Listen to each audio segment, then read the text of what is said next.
The Phantom of the Opera is very, very special to me. Well, the Lon Chaney version, that is. Many years ago, back in the 80s, I was asked if I would like to pitch to do some music for this particular film.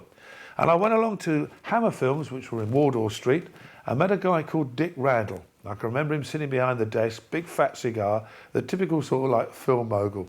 And I sat there in front of him and he said, "There's a lot of people pitching for this, it's a good film." And I said, "Well, what exactly do you want?" And he said, "Well, I want you to look at the film and come back to me and tell me how you would deal with it. We've already got people who said they'll do big orchestral things, and people who come and said they will do almost like folk things or original dance things, music kind of things to go with it." I went, "What?" He went, "Yep. So come back, tell me what you think." So I came back about a week or so later and I sat there. Now I knew that there were some pretty big names going after this particular job. So I didn't really think there was much of a chance, but I thought, at least I got my foot in the door with Hammer Films. And sat there with Dick and he said, "What are you going to do?" And I said, "Well, my idea is to have 3 different voices.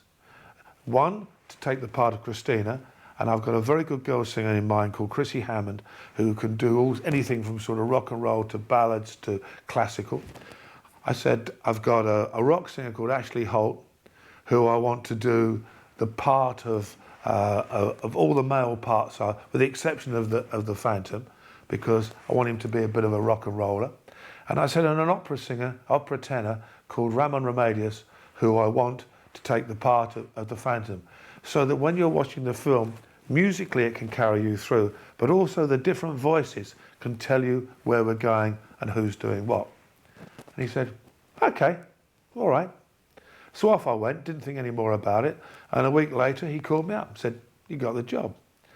So I was pretty thrilled, except when I first saw it, because I realised that it was incredibly long. It was over 80 minutes long as it was, apart from all the additives and things that had to go with it. Now when you do a normal film, of which I've been lucky enough to do 20 or 30 or so, what happens is about, I suppose, 20 to 30 minutes worth is music, of which there's a lot of incidental music and other things that goes, which is just padding stuff. But this was 88 minutes worth of solid music that had to go along and tell the story. So I mapped the whole thing out initially in the different sections and the different parts, wrote the different parts of music, what I wanted for the different singers. But then the huge problem was I couldn't get anything to time to come at the right cut-off points. And then through a bit of research, I discovered that the great silent movie editors cut to music. So it was just a matter then of finding the time signatures that they worked with, which took a bit of time. But once we found them for the different sections, suddenly we were really off and running. I put the whole thing together, did all the recording at my studio that I had at the Isle of Man in the time. I brought Ashley Holt over, Chrissy Hammond over, I brought Ramon Remedios over. I had a band in doing other parts. We added lots of percussion, lots of different things. We put it together and I was thrilled to bits. It actually took 3 times longer than I'd actually bargained for, and actually used up every single penny of the budget. So nothing was wasted. I presented it to Dick Randall, who absolutely loved it. And I went to a screening, a private screening, which was held in London in Wardour Street, and everybody was thrilled with the outcome, including me, I have to say.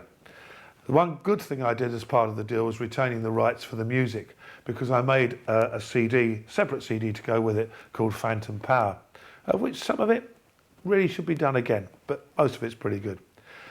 Then what happened was bizarre, because shortly afterwards it did appear as a video, and it did appear in America, I know, as a video, and I heard after Hammer went bust that somebody had bought it. But that was the last I ever heard, that somebody had got the DVD, but then it disappeared. It completely disappeared off the face of the earth. And since that date, I have been searching for a copy. I've tried everything, appeals on the website, appeals in music papers, all sorts of things. Has anybody got a copy of Phantom of the Opera, of the version that I did? And then I was doing the Slapstick Festival in Bristol, and somebody said, "You know, it's just appeared on YouTube." I said, "Well, there's loads of the Lon Chaney film on it, but I can't find one with me." They said, "It's there," and they gave me a link. And I looked and it was a really good condition. And I thought, hey, it does exist.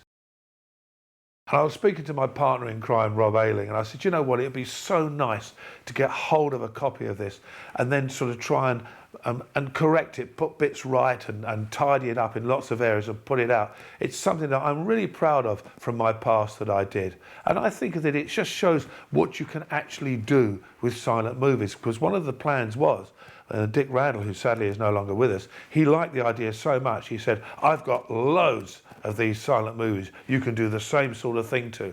And I still believe you can do this kind of thing with loads of silent movies. And it doesn't detract from the silent movie at all. In fact, I think it enhances. And in fact, if you don't like the soundtrack, you turn it off anyway and just watch the silent movie. But I think it enhances and helps to carry you along. So, at last, we've got The Phantom of the Opera, Lorne Chaney, and my music.